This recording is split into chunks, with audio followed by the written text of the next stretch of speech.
I was able to stack up 31,539 points for damage arc enemies in Old Town during the Bird City event on Buried City. For my equipment, I brought in an anvil and a Hullcracker. The anvil had 3 stacks of ammo. The Hullcracker had 9 stacks of ammo, 3 Wolfpacks, 4 stacks of secret grenades, a Raider hatch key, zip lines, snap hook, and photo electric cloak.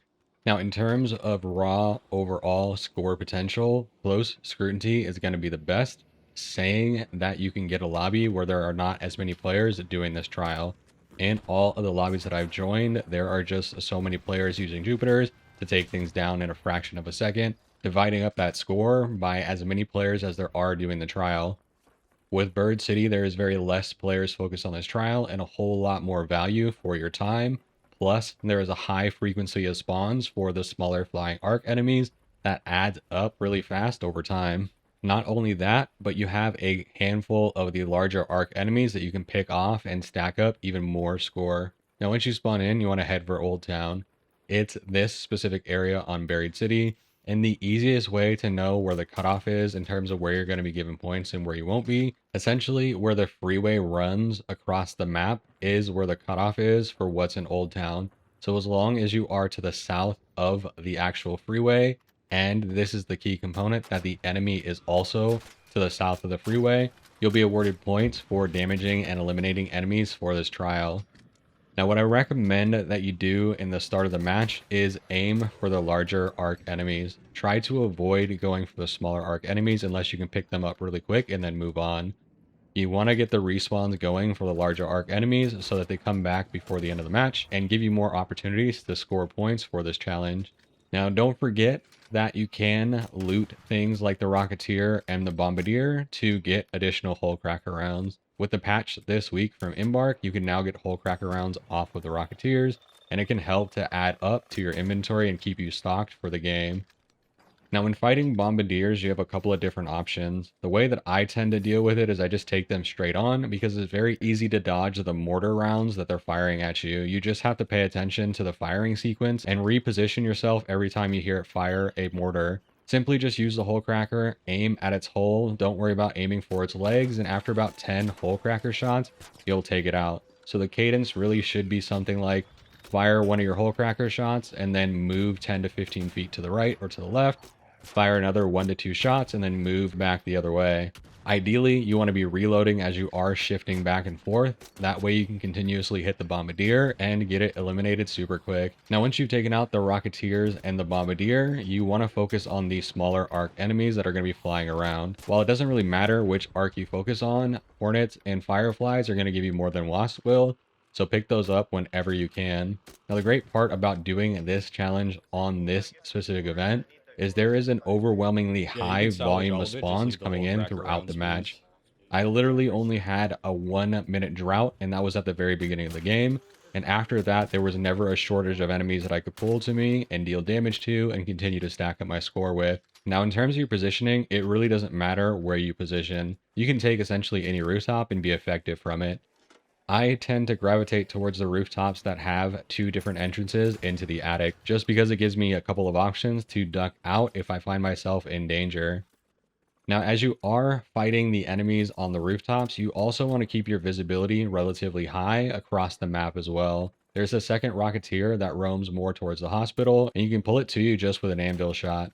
Now remember, you have to wait until the Rocketeer passes the actual freeway for the points to count. Now your Wolfpacks you can use a couple of ways, but I recommend essentially saving them for critical moments in the fight. I elected to use them whenever I had a raider that was trying to participate in one of the eliminations of the bigger arc. That way I could absorb as much of the damage as possible and as many as the trials points. I also tried to save a couple for the end of the round. That way if bigger arc came back when it was close to the end of the round, I could throw those and still get points before the round ended. Now you can also pull leapers from across the map, but again, just like the Rocketeer, you need to make sure that they are past that freeway line to ensure you're awarded points. The best and easiest way to double check that you're being given the points for the damage that you're doing is to open your logbook before you've applied damage to an enemy, check your score, then close your logbook, deal some damage to the enemy, and then open your logbook again. If you see your score going up, then the enemy is in a place where you're being awarded those points and you can continue to deal damage knowing that you're stacking those trials points. Now, another benefit to doing this during Bird City is the high volume of snitches that are respawning on the map. At any point, you can aggro a snitch to you, let it path all the way over to you, and then wait to allow it to call in its reinforcements and take it out right as it has. This will give you the points for taking out the snitch, as well as the 2 wasps and the hornet that follows, letting you stack up just shy of 1,000 points for each of those eliminations. Over the period of the full round, this starts to stack up fast and your score will skyrocket as you're essentially able to just consistently be adding points to the total. There are so many enemy spawns, so many small flyer spawns that you can essentially be dealing damage to enemies at all points of the game, which over the period of the full 30 minutes really does add up fast. Now, if you brought in the same amount of Hullcracker rounds that I brought in, what I recommend that you do is essentially use the anvil to aggro enemies at range and pull them to you. Once they get close enough to you, lean on the Hullcracker to do more of the damage. The Hullcracker will take out the wasps in a single shot. It can take out fireflies in a single shot, but it's more likely 2 to 3. And the same thing goes for hornets. In terms of where you want to try and aim with the Hullcracker for the more armored fireflies and hornets, is you want to aim at the rear thrusters of the two. Both the hornet and the fireflies rear thrusters are not armored, so if you're able to place one Hullcracker round right in that position, you can essentially one-shot the enemy. From here, what you essentially want to do is just continue to rotate 360 degrees, using the anvil to pull enemies to you, and then the Hullcracker to finish it up. Make sure you never stray too far away from somewhere that you can duck and hide and cover, because it can be very easy to get overwhelmed and swarmed by a high volume amount of enemies. For the larger arc enemies that you've eliminated in the beginning of the game, roughly 7 to 10 minutes after you've eliminated them, they will come back on the field. What you want to listen for and pay attention to is the larger plumes of black smoke coming down from the sky.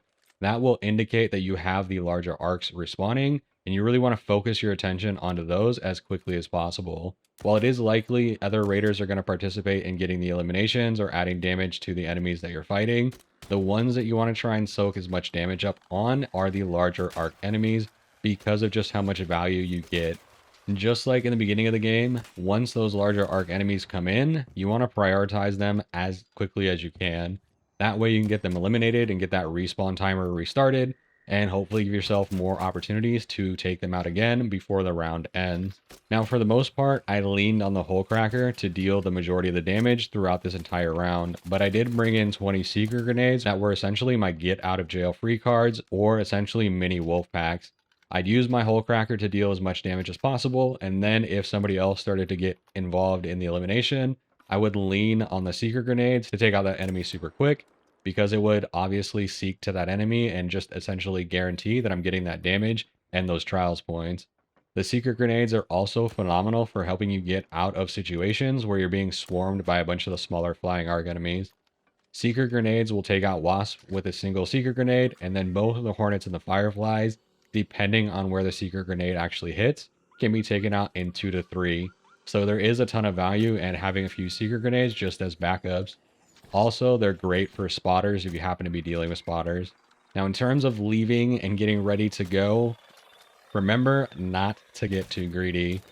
In the round before this one, I stayed a little bit too late, and a leaper made me pay for it, causing me to get eliminated literally as I was leaving in the extract, just as the round was ending.